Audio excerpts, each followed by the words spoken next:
A little birdie told me it's time to go wild. Hi everyone, and welcome to the Memphis Zoo. My name is Nikki, and I am an animal interpreter, which means I'm a zookeeper that helps teach people about animals and share those animals' stories. I'm joined here by my friend Kelso, the African penguin. You might also see Millie popping in and out. They're going to get the chance to wander and explore while you and I get to dive in and learn all about penguins. Now, penguins are really special animals, and a lot of people love them, but a lot of people also don't realize what kind of animals they are. So let's get that out of the way to start with.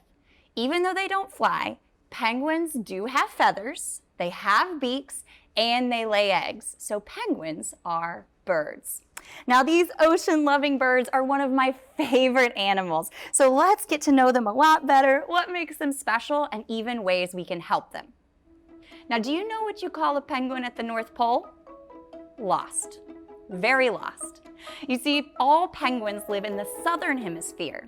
There are 18 different kinds of penguins, and only 4 of them live in those icy cold places that we often think of penguins living. Some of them live as far north as the Galapagos Islands, which are up near the equator, right in the middle of the planet. Now, just as many different places as penguins live, there's also a wide variety of sizes that they come in.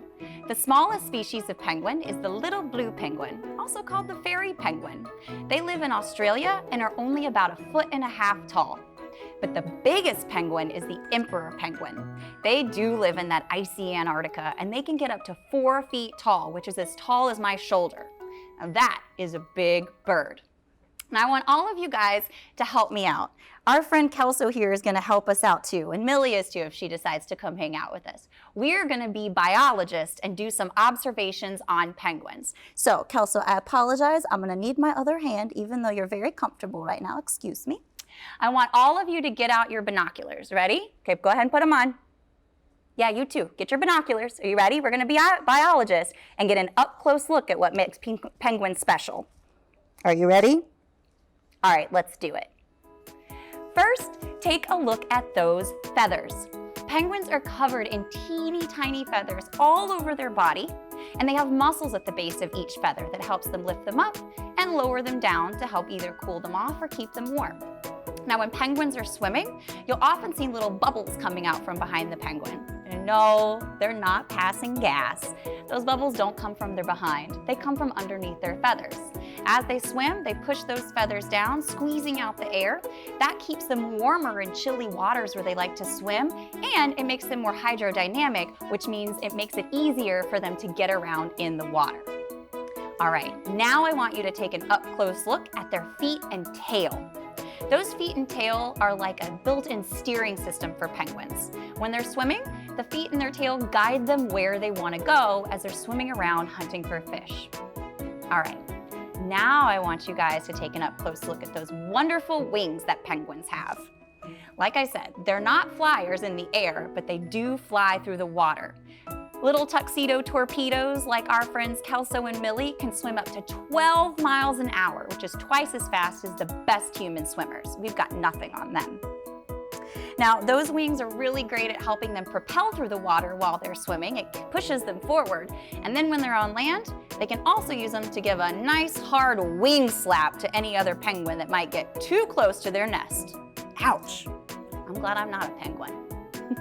Now finally, check out their tongue. Look at that strange bristly tongue. That is a perfect kind of tongue for a penguin to have because they love eating fish. So that bristled tongue holds on to their slippery snack, allowing it to stay in their mouth so they can swallow it whole and get their meal. Now, African penguins share plenty of features with their other penguin species that are out there, but there's a lot that makes them unique as well. African penguins are the only kind of penguin that lives in Africa. They live along the coast of Namibia and South Africa, making their home on rocky beaches. Oh, hi, Millie. Thanks for joining us.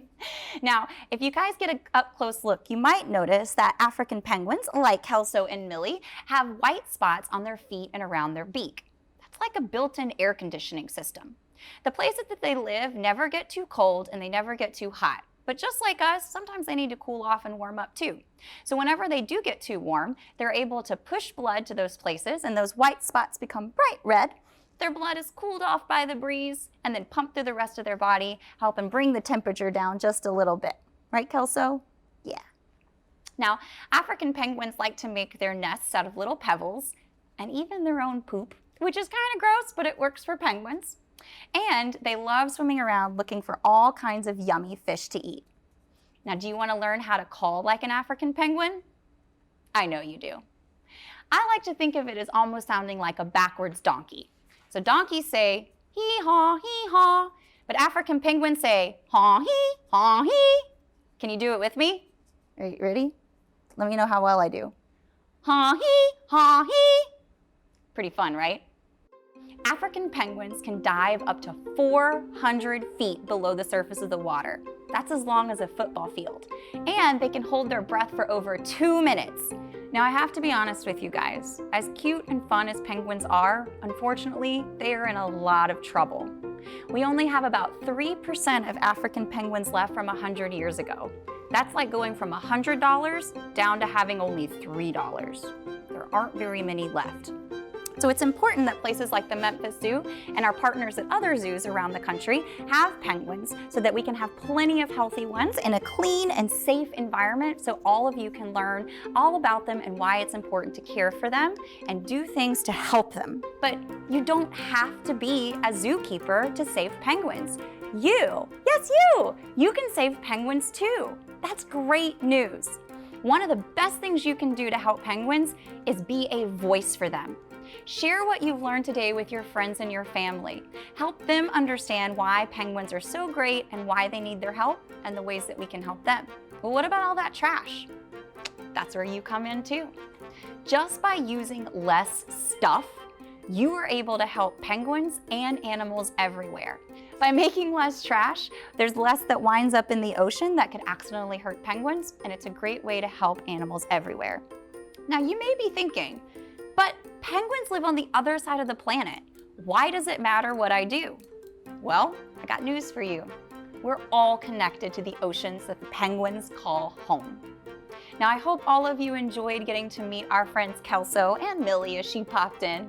We hope you enjoyed learning all about penguins, especially African penguins, and are excited to start doing one new thing to help them be healthier in the wild. Bye, friends.